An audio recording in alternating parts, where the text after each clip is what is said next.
Such a fascinating topic. I think we should continue on it. So far this primary season, this primary season, we've seen a little bit of everything. Some Washington insiders making it through to the next round, others not making it through. So when the dust settles on Tuesday, it should give us a little better of an idea, or maybe a much better idea, of where the electorate stands. You can be sure our next guest will be paying close attention. Joining us now, Iowa Congressman Steve King, a Republican, and California Congresswoman Loretta Sanchez, a Democrat. Great to have you guys here. Thanks for joining us. I don't know if you were able to hear Julie Kurtz's report, but she talked about the significance of the polls, not the polls, the results on Tuesday. Congresswoman Sanchez, what's your feeling about how significant these results will be? Well, I always believe that every election is its own election. In other words, it's always about the local politics going on. So I don't really believe that what's going to happen on Tuesday is necessarily a bellwether for what will come in November.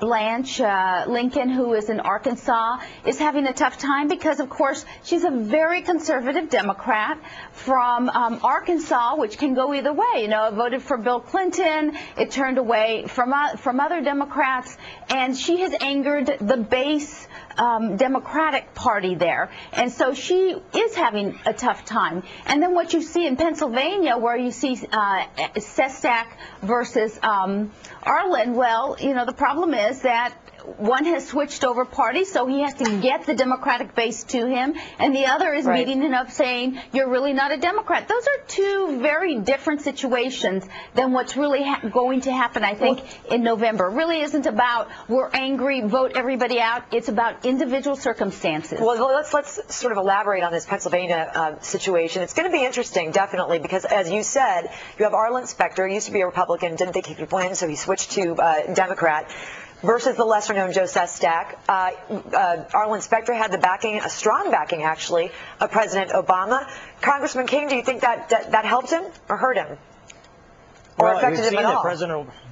Well, I think it will affect him, and we'll look back, and I appreciate what Loretta said. We'll look back on this, and we'll be able to draw better judgments than we can looking forward to it. But President Obama didn't have a very good track record when he went to Virginia to campaign, or to New Jersey, or to Massachusetts, and we will see how it works in Pennsylvania. I would suggest that some of us on this side of the aisle were not surprised when Arlen Specter moved back to becoming a Democrat again. We actually didn't view him as much of a Republican in the first place. So this is an interesting struggle going on, and as I watch it, I see that there's the Tea Party groups especially, and all of those affiliated I define as the constitutional conservatives, and they're the ones that are the new majority makers on the one side of the aisle. The other side of the aisle, there's pushback from the liberals. It's a tough spot to be in if you're a Democrat today. You mentioned the Tea Party. The Kentucky race is going to be very interesting as far as that's concerned. Trey Grayson, the Kentucky Secretary of State currently, versus Rand Paul, the son of Ron Paul, backed by the Tea Party. Loretta, this should be an open window into the power or lack of power behind the Tea Party, should it not? Well, certainly the Tea Party is having a direct effect on the Republican primaries. That we have seen. We have seen when you have a more controlled situation, like the caucus happening in Utah, that you can marshal your forces and you can eliminate an incumbent. But I don't believe that that Tea Party group is as strong when you look at the overall vote for a general election in November. So it certainly affects significantly sometimes the Republicans in a primary or caucusing situation. Congressman King, do you think incumbent will be a dirty word on Tuesday and in November? In some of these races, it is already a dirty word. It's interesting to me that we've had so many seated senators that are having so much trouble getting renominated. But I think in disagreement with Loretta on this, that when we see November come around, I think we'll see the constitutional conservatives, including the Tea Party groups, becoming the new majority makers. And I think that makes a big difference in the fall. The American people are tired and fed up with too much government, too much growth in spending, unconstitutional programs being pushed at them against the will of the American people.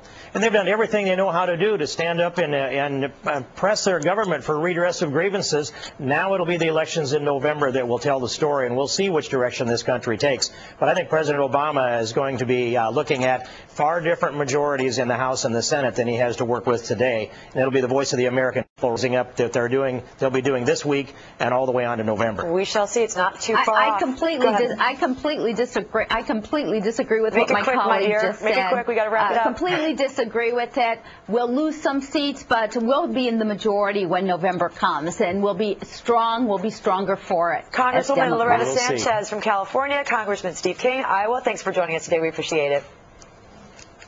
And Fox News is following the Tuesday primary showdowns on your TV.